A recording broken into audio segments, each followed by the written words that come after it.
Terima kasih untuk Anda yang masih bergabung bersama dengan kami dan di segmen ini kita akan review bagaimana jalannya perdagangan di sepanjang hari ini di mana indeks harga saham gabungan pasca mengalami koreksi cukup dalam. Hari ini berbalik ke zona hijau tepatnya di 30 menit jelang penutupan perdagangan di sesi kedua.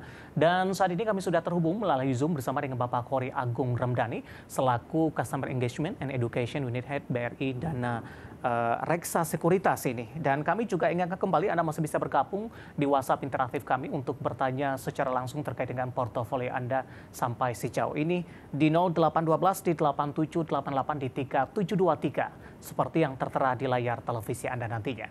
Kita akan langsung sapa saja Pak Khori. Selamat sore, apa kabar Pak? Selamat sore, baik Pak. Terima kasih atas undangannya untuk di sore hari ini. Ya, terima kasih juga sudah meluangkan waktu di IDX Channel. Hari ini indeks harga saham gabungan lebih dominan cenderung tertekan. Namun kabar baiknya adalah di 30 menit jelang penutupan perdagangan di sesi kedua tadi, indeks harga saham gabungan mencoba memberikan perlawanan dan saat ini posisinya sudah di zona hijau. Tapi level posisi saat ini tidak jauh berbeda dengan level pembukaan di sesi pertama pada pagi tadi. Bagaimana analisis Anda? Ya, betul. Memang tadi kalau kita lihat sepanjang perdagangan di sesi pertama, IHSG tertekan ya cukup dalam juga dan memang menjelang sesi kedua ini ada pembalikan arah. Dan ini kalau kita lihat memang sudah bergerak sekitar 3 hari ya. Jadi 3 hari ini bergerak rentang pergerakannya itu nggak kemana-mana ya dari sekitar 6710 sampai dengan 6765 gitu ya. Jadi memang investor ini kalau kita lihat menunggu wait and see terkait dengan adanya pengumuman dari The Fed gitu ya, yang nanti akan dirilis di hari Kamis nanti gitu ya. Artinya beberapa hari ini memang investor cenderung wait and see dengan pergerakan range tadi nggak cukup lebar gitu ya untuk pergerakannya di level sekitaran 67 dan juga 6750 untuk saat ini. Baik, untuk besok arahnya kemana Pak Khori dengan pembalikan arah yang terjadi di 30 menit jelang penutupan perdagangan di sesi kedua? The Fed akan melakukan pengumuman di Rabu dini hari waktu Indonesia Barat dan tentu dampaknya baru ke hari Kamis ini tampaknya untuk perdagangan hari Kamis. Nah, untuk besok kemana arah pergerakan indeks harga saham gabungan? Situasinya masih sama, masih menunggu sampai sejauh ini? Ya, untuk secara grafik teknikal memang IHSG sendiri ada titik resisten yang perlu di breakout ya, ini sekitar 6750. Jadi untuk catatannya, jika hari ini bisa berhasil closing di atas 670, ini ada potensi peningkatan lanjutan dengan target resisten di sekitar 6800. Jadi kuncinya nanti closing di hari ini ya, 6750 kuat, besok bisa berlanjut dengan target penguatan di sekitar 6800-an untuk saat ini. Pak Khori, dengan pembalikan arah indeks harga saham gabungan dari koreksi dalam tadi sempat ke 6.666.410 nih Pak.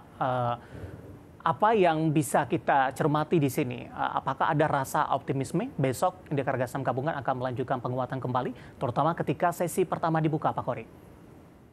Ya, memang kalau kita lihat secara psikologis ya, untuk di hari ini dengan grafik atau candle terakhir ya saat ini, ada perlawanan dari sisi demand-nya atau agresivitas buyer-nya. Memang ini ada kemungkinan untuk bisa berlanjut menguat di besok hari ya. Terlebih juga kalau kita lihat memang beberapa saham perbankan sudah mulai ada technical rebound gitu ya, karena beberapa hari ini penekanan IHSG itu tidak terlepas dari penurunan saham-saham big cap perbankan yang memang banyak jual oleh investor asing. Jadi ini sebetulnya memang ada potensi jangka pendek untuk IHSG bisa menguat ke level sekitar 6.800-an. Baik, dari chart yang saya pegang ini, BMRI yang sudah berbalik arah ke zona hijau menguat di 0,44% dan berada di level 5.750. Baru saja hari ini merilis kinerja sangat oke. Dari sisi aset juga salah satu bank pertama di Indonesia mencatatkan aset di atas 2.000 triliun rupiah.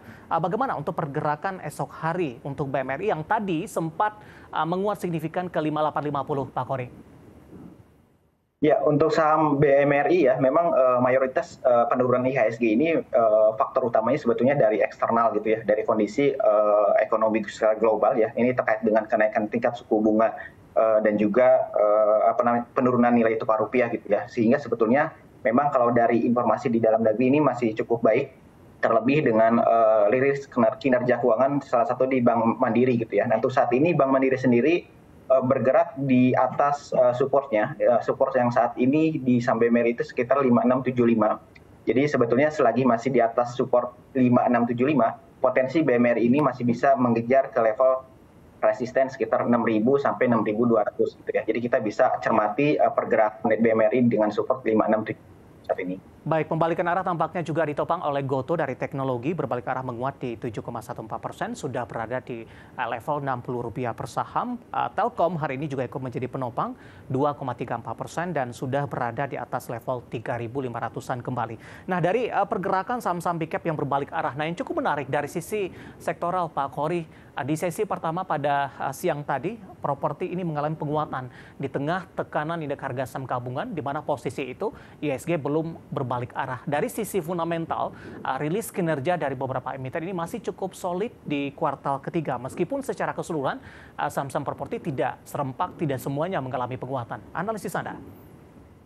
Ya, betul. Memang sebetulnya dari sektor properti ini tersulut juga dari sentimen positif terkait dengan kebijakan dari pemerintah ya yang akan memberikan insentif untuk PPN untuk rumah di bawah 2 miliar gitu ya. Artinya ini sebenarnya jadi sentimen positif untuk sektor properti. Namun memang pelaksanaan ini baru berlaku di sekitar bulan November gitu ya. Ini akhir bulan Oktober, jadi menyambut pemberlakuan aturan ini, tentunya ini juga menjadi dorongan positif terhadap sektor properti khususnya gitu ya. Dan ini sudah tercermin juga di beberapa saham properti gitu ya, meskipun memang masih belum semua bergerak, tapi ini menjadi salah satu dorongan atau sentimen positif terkait dengan sektor properti.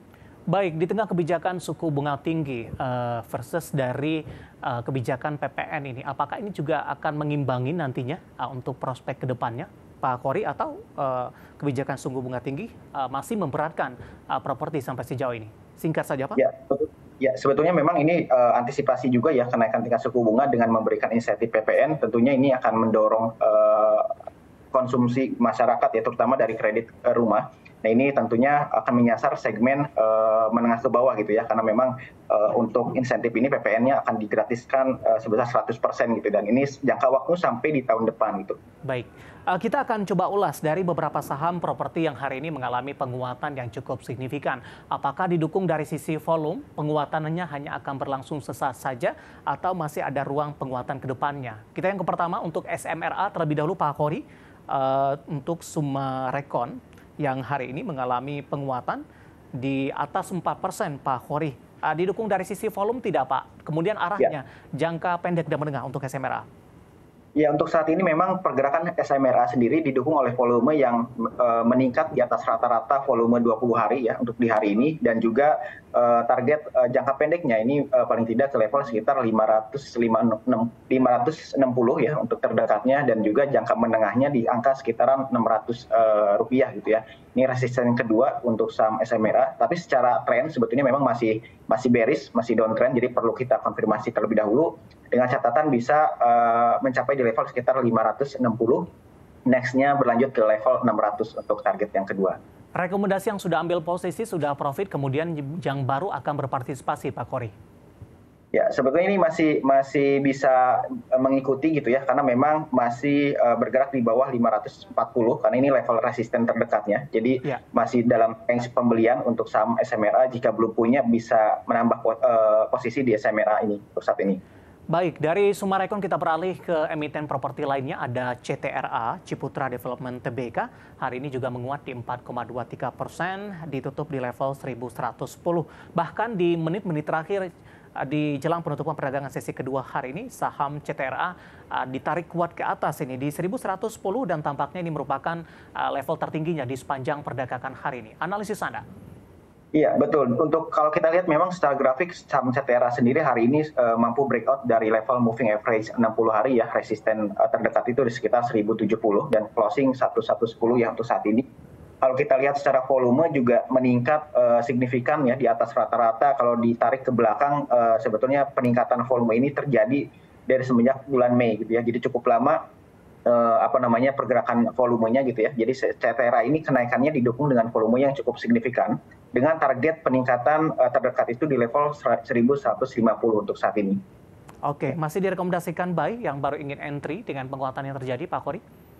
Ya, masih direkomendasikan buy karena baru mulai hari ini ya ada breakout, juga indikator moving average berpotensi untuk golden cross gitu ya, terdekat di 1150 untuk saat ini. Baik, dari CTRA kita beralih ke emiten properti lainnya ada DILD. Nah, ini kebetulan juga masuk ke dalam listed kita hari ini, di mana DILD mencatatkan kinerja yang cukup positif. Dari rugi ini mencatatkan laba bersih ini Pak. Hari ini menguat signifikan di 6,45%, meskipun di penutupan sesi kedua penguatan lebih ke arah terbatas. Penguatan sudah terjadi di sehari sebelumnya untuk DILD. Analisis Anda? Ya, untuk saham DLD sendiri sebetulnya secara tren jangka panjang ini masih bearish juga ya. Namun hari ini tadi mampu breakout di MA60, namun sesi kedua ini tidak mampu bertahan dan hari ini hanya ditutup sekitar 198 gitu ya. Kalau secara volume ini meningkat signifikan juga. Kalau kita lihat sebetulnya memang banyak investor yang taking profit gitu ya di hari ini gitu. Ini juga harus hati meskipun memang ada peningkatan ya, tapi secara grafik teknikalnya masih kurang bagus gitu ya karena gagal mempertahankan kenaikannya di atas resisten terdekat untuk saat ini. Baik, yang cukup menarik Pak Kori di sepanjang perdagangan hari ini tidak semua saham-saham properti mengalami penguatan yang cukup signifikan Pak. Seperti untuk BSDE hari ini justru ditutup flat. Tadi sempat menyentuh di 1030 di sesi pertama menguat signifikan. Kemudian juga ada LPKR hari ini pergerakannya memang menguat, tapi penguatan juga tidak cukup signifikan. Apa yang mempengaruhi dari sisi ini? Apakah fundamental cukup berperan ketika kinerja mereka sangat-sangat baik, pembalikan arah kinerja juga cukup oke, makanya saham-saham tersebut banyak diburu oleh para investor?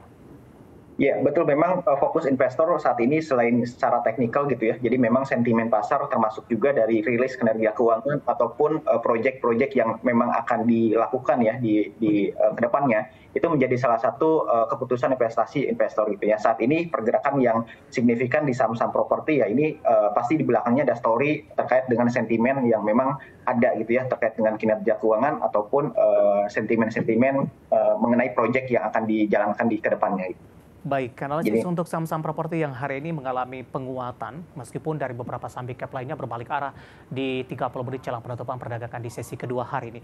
Pak Kori, kita hold terlebih dahulu. Saya akan sampaikan update penutupan perdagangan di sesi kedua hari ini. Langsung saja dapat Anda saksikan juga papan perdagangan di layar televisi Anda, di mana di penutupan sesi kedua, indeks harga saham gabungan masih mampu mempertahankan posisinya di zona hijau, menguat lebih signifikan di 0,24% dibandingkan dengan beberapa menit jelang penutupan tadi di 6.752,21. Nampaknya indeks harga saham gabungan semakin kokoh berada di atas level 6.700-an. Sementara trading volume, trading value, dan juga frekuensi masih berjalan sampai sejauh ini. Langsung saja kita ke grafis yang pertama. Kita akan coba lihat updatean beberapa data lainnya yang berhasil dihimpun oleh tim redaksi kami, di mana MNC 36 di penutupan sesi kedua hari ini melemah tipis di 0,02%, Jakarta Islamic Index menguat di 0,67%. Sementara LQ45 ini mengalami penguatan di 0,37% dan berada di level 892,678. Selanjutnya kita akan coba lihat rotasi pergerakan sektoral di penutupan sesi kedua hari ini ketika properti tadi memimpin dari sisi penguatan, sementara saham-saham big cap berbalik arah menguat di 30 menit jelang penutupan perdagangan sesi kedua dan tampaknya ini mempengaruhi rotasi dari pergerakan sektoral. Teknologi mengambil alih menguat di 1,55%, ada Goto hari ini menguat di atas 7% dan tadi sempat bergerak di atas Rp60 per saham. Infrastruktur juga menguat di 1,14%, ada Telkom di sana yang hari ini juga menguat cukup signifikan. Kesehatan hari ini mengalami koreksi di 0,60% dan ini berkaitan terkait rilis kinerja saham-saham yang ada di sektor ini seperti KLBF hari ini koreksi dalam, kinerja yang kurang bagus di kuartal ketiga di 2023. Konsumsi primer hari ini juga tertekan di 0,57%, ada Unilever hari ini mengalami koreksi yang cukup dalam. Selanjutnya saham-saham yang mengalami penguatan signifikan pemirsa yang masuk ke dalam deretan top gainers. Ke grafis selanjutnya, dari teknologi ada Goto ditutup di level 60 setelah sebelumnya kembali menyentuh level terendahnya di sepanjang sejarah di Rp55 per saham. Kemudian juga ada Brand masih melanjutkan penguatan dan sudah berada di 4.580-an. BRPT hari ini juga menguat di 1.120 dan Telkom berhasil ditutup di level 3.500, masih jauh dari level resisten sebelumnya di 4.000-an. Kemudian kita beralih ke grafis selanjutnya. Saham-saham yang hari ini mengalami tekanan yang cukup dalam dan menjadi pemberat pemirsa. Ada Aman Mineral tertekan ditutup di level 6.500. MAPI ditutup melemah di 1.700. Ini juga berkaitan dengan rilis kinerja kuartal ketiga di 2023. Selanjutnya KLBF tertekan di 1.635 dari pertambangan batu bara. Ada PTBA, kabar kurang baik juga, kinerja mereka kurang oke di kuartal ketiga. Hari ini juga tertekan di 2.470, melanjutkan tekanan di perdagangan hari sebelumnya. Dan semoga bisa menjadi salah satu referensi untuk Anda, terutama dalam menghadapi perdagangan di keesokan harinya. Kita akan jeda kembali dan tetap di tempat Anda, karena kali ini kita akan coba lihat saham-saham pilihan apa saja yang direkomendasikan, dan pemirsa kami akan segera kembali sesaat lagi.